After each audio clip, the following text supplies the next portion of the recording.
Hey, everybody, welcome back. Craig Schaup here with George Thomas, our film critic from the Akron Beacon Journal.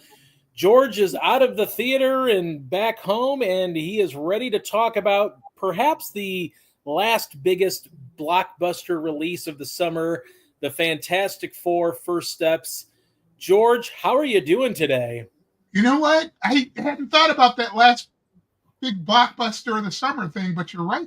We head into August next week. First We of all, head I'm into doing fine. we And head second into of all, August, and yeah. you could be right. And you know what? Let's start there. As a blockbuster summer goes, this one wasn't bad. No. I mean, Superman has done pretty well, I would say. It looks like it's going to be profitable for DC. I mean, who knows what the actual figure is that DC needed to hit with the movie to turn a profit, but I would think that on a $225 million budget, they're doing okay for the first few weeks, and I think they're going to get some good, solid residual third week help with Fantastic Four coming in. Maybe you might have a little bit of a two-for-one kind of deal where you want to get two superhero movies for your weekend possibly. So Superman's done well. We've also had Lilo and Stitch crossed over $1 billion, the first movie this year to do so. Won't be Not the last. surprising. It is kind of a surprise, but it probably won't be the last, as Avatar still has a late year release. But I mean, yeah, what's your sort of assessment here of the box office this summer? Has it rebounded to the point where you think everything's kind of returning to normal, or is there still work to do for Hollywood? Oh, there's going to be work to do. I think they're still tracking $2 million off the high from pre-pandemic. So Yeah. obviously, the question is the environment still the same? You know what? Eh, maybe they're going to have to build on the momentum for this summer. Yeah. And it's interesting because the year started off slow and Minecraft showed up and it's close to a billion. It's close to $1 billion globally. Right. But it, perfect example is this. I was asked by my local rep who handles movie studios whether I was going to do a box office preview for the fall. Okay. My reply to her was, I will see if they want one, but I'm not inclined to do one because releases for the fall for the past few years, for obvious reasons, have been scattershot. You know, we're used to September kind of being a dead zone, Yeah. but the dead zone is extended from September until the third week of October. Yeah. Yeah. And it's like there really isn't a lot of interest there. I don't think because they're treating it that way. Hopefully, they have stuff lined up to build on this moment because it's probably rough estimate. I'd say it's going to be a $5 to $6 billion summer. That's my estimate. Yeah. Just think about raw data. So that's completely in the studios. You know, here's some of the things I'm tired of seeing. Like a movie is out, has a big weekend, and they're already pre-selling the damn DVD, the Blu-ray or 4K. Right. Yeah. You're defeating your box office. Right. You really are. It's like hold on. It's coming on home video soon. And you and I both know it's going to be on digital before it's on 4K Blu-ray. It's like, Right. cut Yeah. it out. Just cut it out. You're cannibalizing your own money. Yeah, I think they even did that for Superman. I think they announced that it would be on digital like late August or something like that. So you're right. It really is this cannibalizing themselves from having a possible box office run. You know, obviously Sinners was a movie, sort of a rarity in that regard, where it continued. It's just kind of chugging along. It's consistent, hitting doubles and doubles and doubles, and it's made so much money and was a very big surprise for an R-rated movie. And obviously, it didn't have to worry too much about the video on demand is going to be out soon or whatever. And it's still made a lot of money at the box office in spite of that, like you said, kind of cratering their theatrical release. And, it's it's interesting. The box office has kind of been what it usually is, which is, your summer movies are going to have a good first weekend, and then they'll probably drop 50% week two. And, ho hum, that's kind of what the box office has kind of been like since I've been around and just kind of watching movies and looking at trends and things like that. And Superman was no different, but it did make good money, and it has made solid money. And I think that it's good to see that the box office has at least shown itself to be formidable again in some regard. Like, some movies are going to hit, some movies aren't. Most people would probably say that, Mission Impossible: The Final Reckoning was a failure because it's not going to profit off of its gigantic budget that it had. And that's fine, but it's also made some solid money. And in a normal year, if it had a normal budget, it probably could have still made a profit for Paramount. But, I think that we're getting into a mode now where it's about maybe cutting costs a little bit in terms of how much you're putting into the budget. Superman was $200 to $225 million. Well, that's about what, they spent on Zack Snyder's Superman in 2013. So I think there's got to be a balance, striking a balance in terms of finding a way to come in at a reasonable production cost. Like, there's no reason why Mission Impossible: The Final Reckoning should have been a $400 million budget if that, in fact, was the rumors were true, that it was upward of 350 to 400 million. I don't say this often about a Tom Cruise movie because I think he's talented. I think he can act. But at some point that came across as a Cruise vanity project. I'm near 60 years old. Look what I can still do. Right. So and I love the Mission Impossible franchise. I do. It had been one of the most consistent action franchises out there.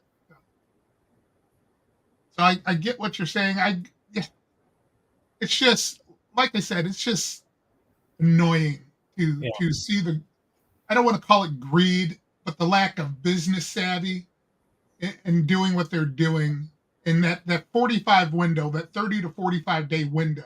Yeah. Theatrical window is also extremely detrimental. Right. People in the theaters. I mean, there's no better way than to see a good movie than in a theater, especially if it's one of these blockbusters where you get an Atmos mix. Yeah. Well, that kind of brings us to, like we said, one of the last remaining blockbusters to release, the Fantastic Four: First Steps. This is we've had a lot of treatment with the Fantastic Four over the last 25 years. We've had some ill-fated attempts in the early 2000s with Jessica Alba leading the cast and crew as sort of the hot up-and-coming actress working at the time. I know plenty of people who wouldn't say that. Well, they said Jessica Alba alone.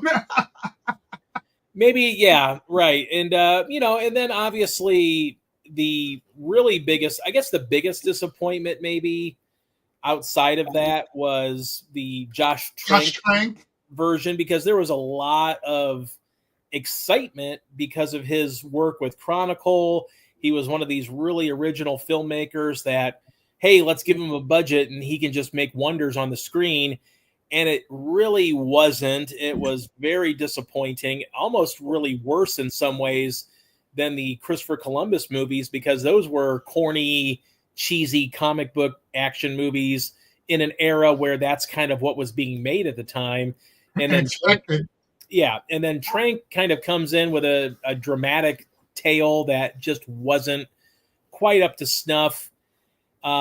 Instantly forgettable in a lot of ways and sort of a waste of a talented cast. But here we have a Marvel version, a Marvel Studios version of this property. And there's been a lot of hype for it, and it's finally here. Obviously, you're talking about Pedro Pascal, Vanessa Kirby. So you've got two stars that are pretty well known, and Kirby, Oscar-nominated actress. You give the reins, though, to a first-time director, or at least first-time feature director, Matt Shakman. Obviously, he's going to be following the Marvel Cinematic Playbook that Kevin Feige is offering. But does he do a good job here with the Fantastic Four? Do we finally have a good Fantastic Four movie, George? I will dispute your charge that he follows the Kevin Feige playbook. Okay, good. Because this is a standalone film. There isn't a lot of canon to be mined here until, and I will say this, until the very last end credit scene. No canon. Okay. And is it a good movie? It's an entertaining, good movie that I found to be engrossing. Because Matt Shakman arguably directed the most entertaining, engrossing Disney Plus MCU television series in WandaVision. Right. And, I was skeptical. I can't pronounce that word. Skeptical. Yeah. At any rate, he had that series and knocked it out of the park. And, the one thing I like is that he got to the essence of who the Fantastic Four was and always will be. And it's always been, I didn't read the comic book. I remember the cartoon, even the cartoon. And yes, I was 4 years old when it came out and I watched it. The cartoon was about family, this close-knit group of superheroes and family. He does a great job with it. It's got emotional gravitas. It's well acted. And what I really appreciate about is he allows the villain, who's Galacticus in this, and a Silver Surfer, not the Silver Surfer. Yeah. He essentially puts them in the background and opts to deal with the relationships between these four individuals and their relationship with the larger population and the expectations that come with their superhero status. Mm-hmm. And it made for a far more interesting film. And it follows, you can't really call it a pattern because it's two movies now, but Thunderbolt kind of took a left turn in the MCU in that the action was all psychological in that film as opposed to whap, bam, boom, knock 'em out. Right. The key in scene there was all psychological. And this is another left turn. It gives fans something to look forward to. It's got heart. It's got the performances. I don't care if people are tired of seeing Pedro Pascal. The dude elevates anything he's in. And, there is an earnestness he gives Reed Richards that's just appealing. And he puts you in that character's shoes. Even, I forget his middle name. Even Moss Baccarat. The curious thing about those movies, of the other movies you mentioned, the other Fantastic Four movies, is, the key thing for me is the key character has always been Ben Grimm. The thing, because in the accident that transformed these characters and gave them their superhero powers, he was really the only one who was physically altered. Right. And in the other two films, there were three films, two efforts, he was kind of mopey, angsty. And one thing I wrote in my review is the directors, no matter whether you like all three of these franchises as they were or not, the directors took care to get that character right, that casting right. Right. Jamie Bell was great. Yeah. In Josh Trank's movie. Michael Chiklis was great in the story films. He was perfectly cast. Bell, although he's basically short in stature, we're talking about a guy who played a dancer in a movie. Right. He brought that emotion, and Moss Baccarat does the same thing. The key difference is, those two were mopey, angsty, but Mos Backrack's thing, I won't say resigned to his fate. He accepts it. I don't even want to say reluctantly. He realizes this is his lot in life, and he has to just deal with it. So he takes a different tack with the character, and it's very much refreshing. So I gave the movie a B plus. Yeah. I enjoyed the heck out of it, and I don't know that there's any more to say on my end unless you've got a question. Well, no, and I apologize. I initially said Chris Columbus directed the forgotten. It was Tim Story, yeah.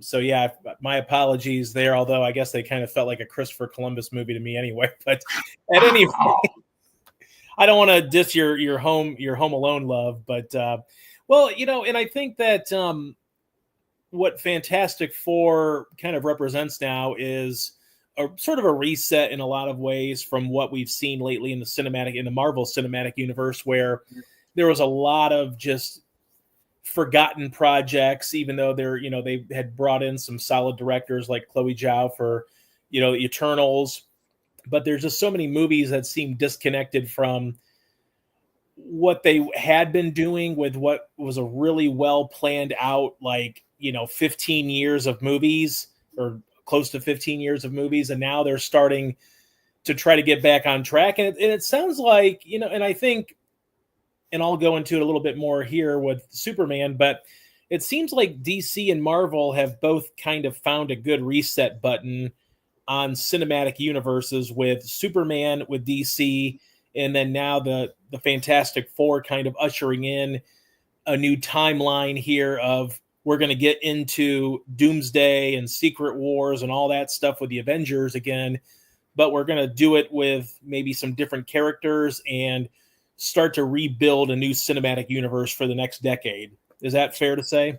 That's fair to say. And Feige has already said they're looking at rebooting things or recasting things. Yeah, I heard that too. Yeah.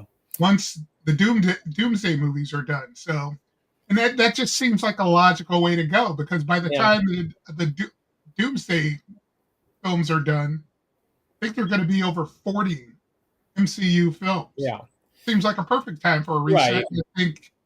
I think the first one goes back to Iron Man. What's that? 2003? 2008. That was 08. Okay. So maybe I was thinking the Hulk or the Incredible Hulk. I don't know, because I think they consider that part of canon on a tertiary level. So yeah, I think it makes a lot of sense, because I think too with Marvel, you need Iron Man, you need Captain America, you need Hulk probably to a degree, you need Thor as well, unless they decide to keep Chris Hemsworth. And I think that's the problem, is that everybody's like, well, Iron Man's dead, or we got to go this route, or we have to do this, or we have to do that. And I think the idea that there are so many stories to mine within those characters, you can do it. You can do it. You can honestly rebrand, if you will, with a new Iron Man. And as long as you get the right cast and the right direction and the right script, people are not going to care that you've recast Robert Downey Jr.'s star-making career rebirth. But see, that's the one that is I don't want to say problematic. I will say risky, because I can't picture anybody else as Tony Stark / Iron Man. Yeah, really, I agree. And I also think too that having him die in Endgame really brings a nice full circle emotional heft to that movie, that you almost kind of you're saying psych, we're not doing that. He's Iron Man's alive. He's just this person now, or he's this version of Iron Man. So, I mean, I don't think you have to kill off Iron Man, but it is going to be hard to really reach the same levels that you did with Robert Downey Jr. But I'm interested to see what the direction they take with X-Men. Obviously, moving forward, they're going to have that property that I think can breathe new life into the Marvel Cinematic Universe.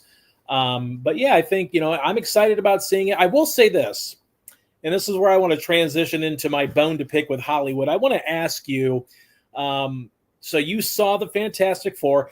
Visually speaking, I know you were very skeptical of that 1960s look and everything to it.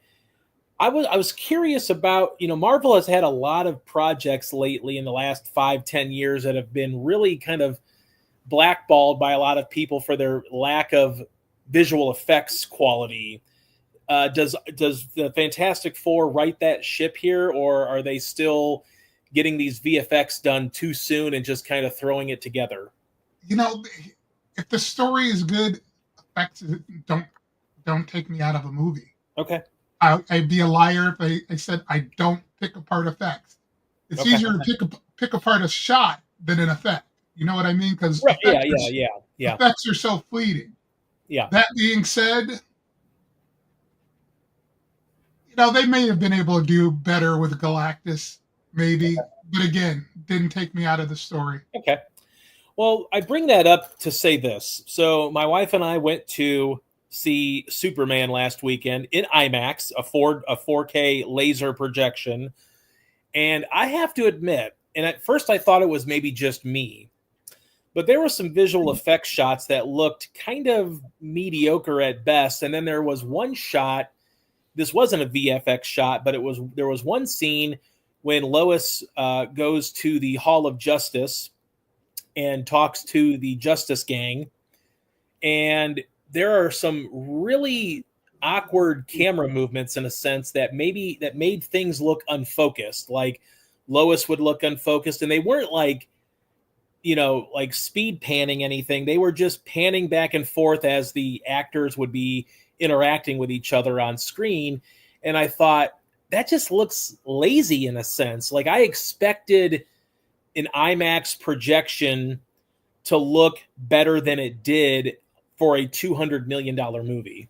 Now, the question I have to you, do you know that it wasn't the projection? That's the thing. I didn't know. Because at first I asked, like when we got out of the screening after the having to decompress from not seeing the Odyssey trailer, we were on the drive home. And maybe I'm just salty because of that, George. I don't know. But we were on the ride home, and I turned to my wife in the car and I said, is it just me, or did, and what I just explained about the visual effects, look a little wonky? There were a few renders. I will say this.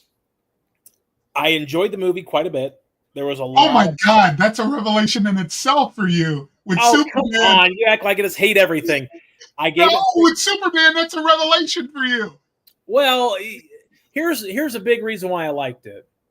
It felt more like Superman than what we got in the Zack Snyderverse, which was dark and brooding, almost like he should have been in like an emo pop band as opposed to a newspaper reporter. Well, that's fair, but I wrote in my review that it was basically a comic book on the screen. It was. There was no pretense at realism. It was a comic book on the screen. It was. There were some exciting moments there. I will say this, that the quiet moments worked so well for me. The friendly banter, the sort of like poppy banter between Lois and Clark, screwball comedy almost in a way before it got super serious towards the end. That, and then also the moments in Kansas with Ma and Pa Kent were super emotional and really earned their stripes to me. And then also I'm going to stop you there. Okay. With the later scenes of Ma and Pa Kent, I'm going to agree with you to a certain degree. It was more Pa Kent than Ma Kent. But the first scenes with them, they didn't come off to you as too cornpone. Well, I think that's what they were. I mean, I think the early scenes were. I will say this: what I liked about that idea was that there was some strife in the relationship. It wasn't just, Lois and Clark are happily together and they're going to get married and everything's going well, hunky-dory. There's a little bit of a disconnect between the two. And it seems as though it's because she knows the secret so soon in their relationship. She understands that he's Superman. There's no secrecy behind that. And I go ahead. I mean, with Ma and Pa Kent. They were two. Oh, The first scenes with them, when she's trying to operate the cell phone and the smartphone and everything, that wasn't too corn pone for you? yeah, I mean it is, but that I think they're kind of I think that was a way of them saying like Ma and Pa Kent are not Kevin Costner and Diane Lane. Like But these are like normal Kansans. They didn't come across as being like Hollywood actors, even though they are, but it gave me a sense of and I guess it's kind of a juxtaposition of Eve Tessmacher, who only is a cell phone person taking selfies all the time, where Ma and Pa Kent will like shout at the phone or look down at the phone like they have to be close to the phone for you to hear them and things like that. I don't have any qualms with that necessarily. That's minor. I'm talking about the later scenes with Ma and Pa Kent, and then the early stuff with Lois and Clark in the in their the apartment talking to each other. okay, I guess that bothered me because it was so damn 1950ish Uh-huh. in my eyes. I mean, people evolve. Yeah, And yeah. you may not think Kansans look like Kevin Costner and Diane Lane, but there are some who probably do. I'm not saying, yeah, I get that. And, I'm just, and yeah. to me, it didn't seem to fit in a modern aesthetic. Yeah, but I think it kind of goes with the earnestness of Superman. Like the comic book and the character itself is earnest, and even Superman almost feels out of the realm of 2025 when he's saying like what the hey and darn and all this stuff, like, but that's Superman, and I think that floats down from his family, like, and that's a big part of it, is that they're trying to convey to him that you were raised to be the right way, not necessarily like I'm raised to take over the world like everybody thinks you are, because that's what this Kryptonian message is saying. So I think it's that earnestness that's passed down to him. Now, obviously, he's a younger guy, so he's going to be more in tune with today's era of technology and things like that, unlike Ma and Pa Kent, who sort of live very meager lives in Kansas. But yeah, I get it. I get what you're saying, but I also think that kind of coincides with who Superman is as a character. He's this earnest do-gooder that will always do the right thing in his mind for the good of humanity. Okay, I'm not gonna be dead. No, yeah, I think it's a minor. I mean, it's. I wrote my review that it was a minor quibble, but it's like it just. Yeah. If the first scenes with them had matched better with the later scenes with them, mm-hmm. It wouldn't be a quibble. But that just seemed so incredibly tone deaf to me. Yeah. With those opening scenes with Ma and Pa Kent. Yeah, I get that. And obviously the action scenes for me were just okay, with the exception of Mr. Terrific's just wonderful James Gunnian scene that he gets the James Gunn treatment of the pop music playing in behind him, just destroying everybody. So that character is absolutely fantastic. I love that character. I don't know that I care whether he gets his own series. I just want to make sure that he is in the DCU for as long as he can be in, and as long as they want him and need him in. And then obviously Nathan Fillion just chews the scenery as Guy Gardner. He was so fun and really provided a nice little foil to Superman. He's going to be in the Lanterns television series. Yes. And apparently he will not be holding back on his language as well. So I can't wait to see that, because that was a real bright spot within within that context. And obviously we get into the superhero genre. I think it's always, the movies are made or break, kind of make or break a little bit based on the villain. Here we have Lex Luthor. I thought Nicholas Hoult early in the movie, I thought he was kind of channeling Daniel Day-Lewis from There Will Be Blood. Like he had this like draw a little bit, like he drew his words out a little bit, like he was like methodically drawing them out. And then I also will say the biggest quibble I had with the action sequences where it sounded like he was playing Battleship for 2/3 of the movie, just, saying Ultraman A2, B16, this and that. And, I didn't know if we were playing bingo or Battleship or if we were having an action sequence, where Superman would probably have enough time in between you waiting to call out the next move to then beat up Ultraman or whoever.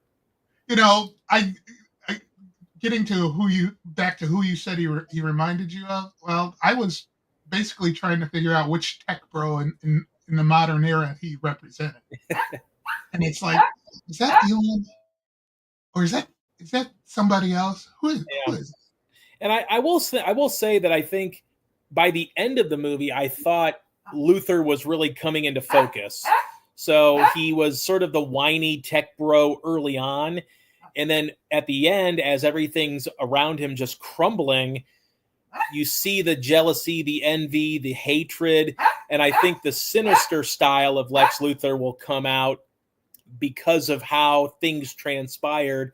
And I think that will probably make him a better villain in future installments is how I interpret it, and I like Nicholas Hoult. He's a good actor. And I think that it wasn't anything that he did wrong. It was more of just kind of saddled by strange, just say a bunch of A33 and we'll do an uppercut. And it kind of wasn't really that big of a thing. And then there were some, and I will say this movie was better. The action scenes were, I think, better shot than the Zack Snyder action sequences in Man of Steel, only because you could actually see a little bit more of what was going on screen here versus the Snyder movie. And I actually went back and watched some key moment scenes in Man of Steel just so I could get refreshed. And I did have my barf bag next to me just in case, had to have that. But there were a few scenes that, like, 2/3 of that Proton River scene inside of the Pocket universe were kind of worthless up until the very end, where Gunn slows the camera down and we have a slow motion of them kind of avoiding the black hole, and we get a great pop of color. I thought that was a beautifully rendered end to that action sequence, even though the rest of it was kind of incomprehensible to watch. It was just things just going all over the place and you couldn't really see much. But overall, I enjoyed it. I know I'm kind of saying so many bad things about it, but there were a lot of moments that really touched me, and I thought were really well crafted. And I'm very excited about the future of the DC universe. That's a different take for, I think, both of us. But I have a question for you. Do you think Gunn was ripping on Gen Z?